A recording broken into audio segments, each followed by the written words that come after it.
Les anticipo que nuestro primer invitado es Daniel Semirás. ¿Cómo te va, Daniel? ¿Qué tal? Buenas prestigioso noches. Economista cordobés, a quien vamos a ir consultando enseguida sobre varios de los temas que voy a analizar de manera inmediata aquí en el editorial, que tienen mucho que ver con el día que se refleja precisamente, se festeja efectivamente el día de hoy, que es el Día de la Industria.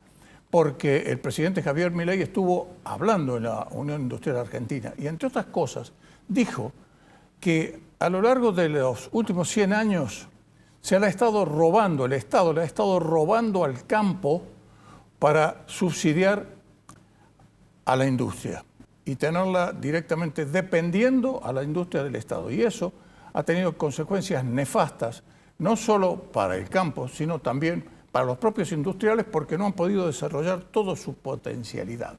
Y al propio tiempo les pidió paciencia, porque dijo, vamos a levantar el cepo y sabemos lo que eso significa para todos ustedes. Pero de todas maneras tenemos acá este cuadro que representa el último estudio, el último análisis que ha hecho la Unión Industrial de Córdoba, y dice que el 71% perdió rentabilidad en lo que va del año, lo cual no es ninguna novedad. Pero hay un costado realmente interesante porque el 70% se ve optimista para lo que pueda llegar a ocurrir en el año 2025, no solo para las empresas, sino para todo el sector industrial y también para el país.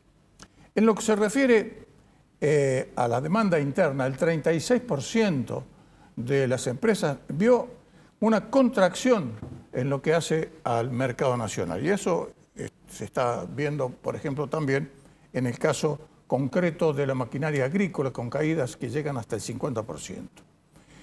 También dice este análisis de la Unión Industrial de Córdoba que el 31% de las empresas produjo en julio menos que el promedio mensual del segundo trimestre.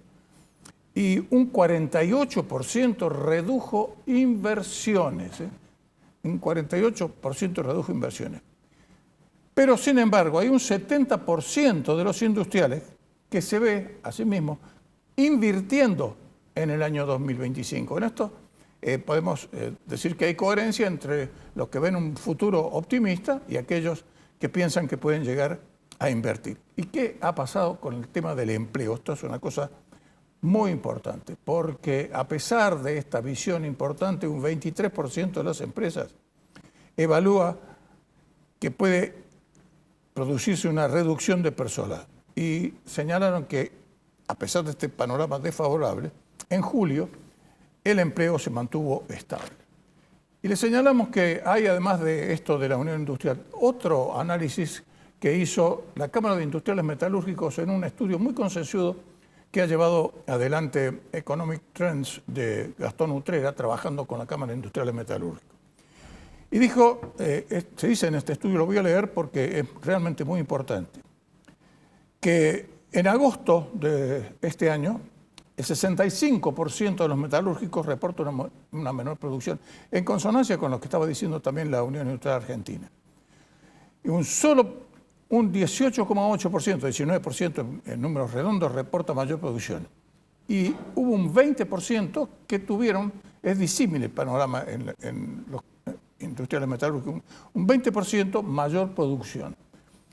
Y también, por supuesto, al igual que en el caso de la Unión Industrial Argentina, el 60% reporta menor rentabilidad.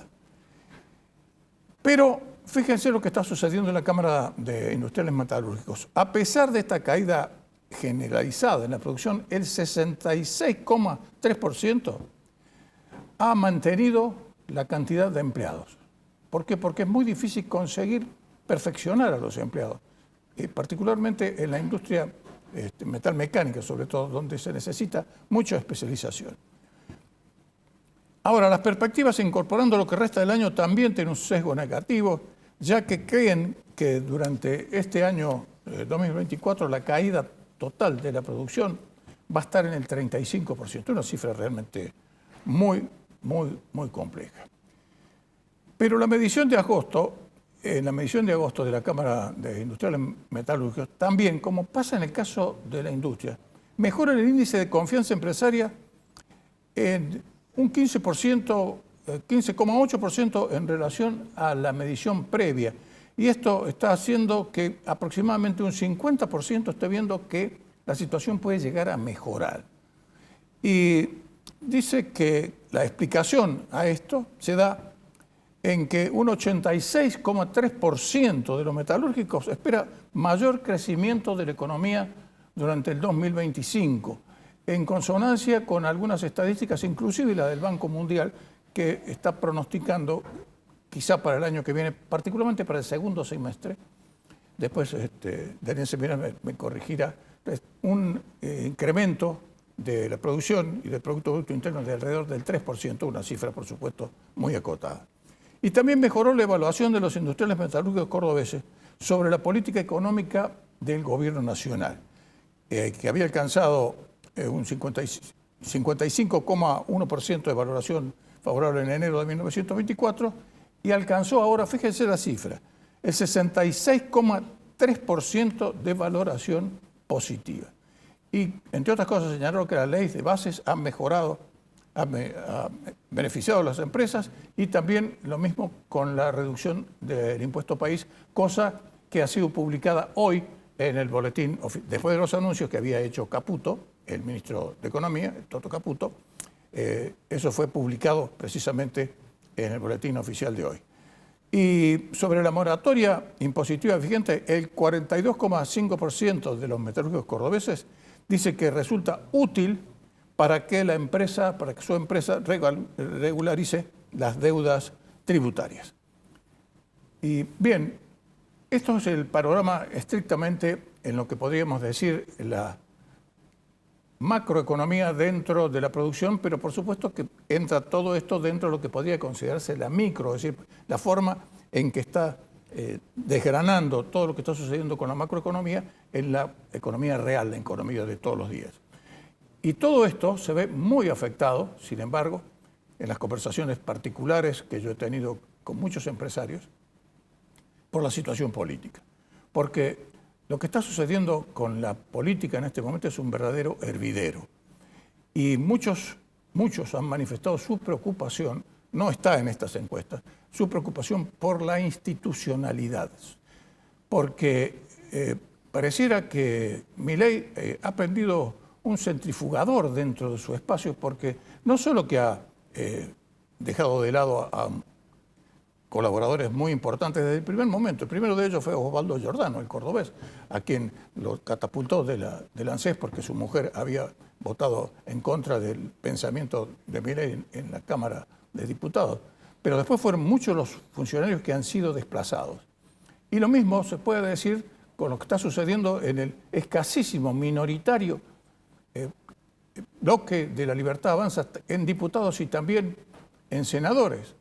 Y se ha ido una diputada y también el senador Poltroni, que es un hombre considerado, este senador formoseño, considerado como una de las bases que tuvo desde el momento mismo de la creación de la Libertad Avanza, ha quedado de lado. Por no hablar de otras cuestiones que tienen que ver con algunos comportamientos farandulescos que pueda llegar a tener Javier Milei, como así también sus reiterados ataques a quienes no lo apoyan y particularmente a la prensa. Bueno, este es el panorama general que estamos mostrando, sí, sucintamente, porque lo que sucede, sobre todo teniendo en cuenta lo de Ariel Lijo en el Congreso, es otro tema particularmente muy complejo, porque desde el exterior nos están mirando y sobre todo con lo descreídos que están sobre el comportamiento de la justicia argentina y conociendo los antecedentes del señor Lijo, hay algunos que están muy preocupados por el hecho de que pueda llegar a integrar finalmente la Corte Suprema de Justicia de la Nación. Y si hay una negociación con el kirchnerismo por parte de la Libertad Avanza, ¿qué concesiones tendrá que hacer? Desde el kirchnerismo han dicho que si no se amplía el número de miembros de la Corte Suprema de Justicia de la Nación, ellos van a votar en contra. Lo que pasa es que no solo el kirchnerismo, por supuesto, nunca da nada por nada. Es decir, ellos quieren que aquellos que puedan llegar a integrar la Corte Suprema de Justicia de la Nación sean de su palo, es decir, sean del kirchnerismo, porque hay un montón de causas en las cuales están implicados los integrantes de esa verdadera banda criminal que estuvo gobernando el país en los últimos 20 años.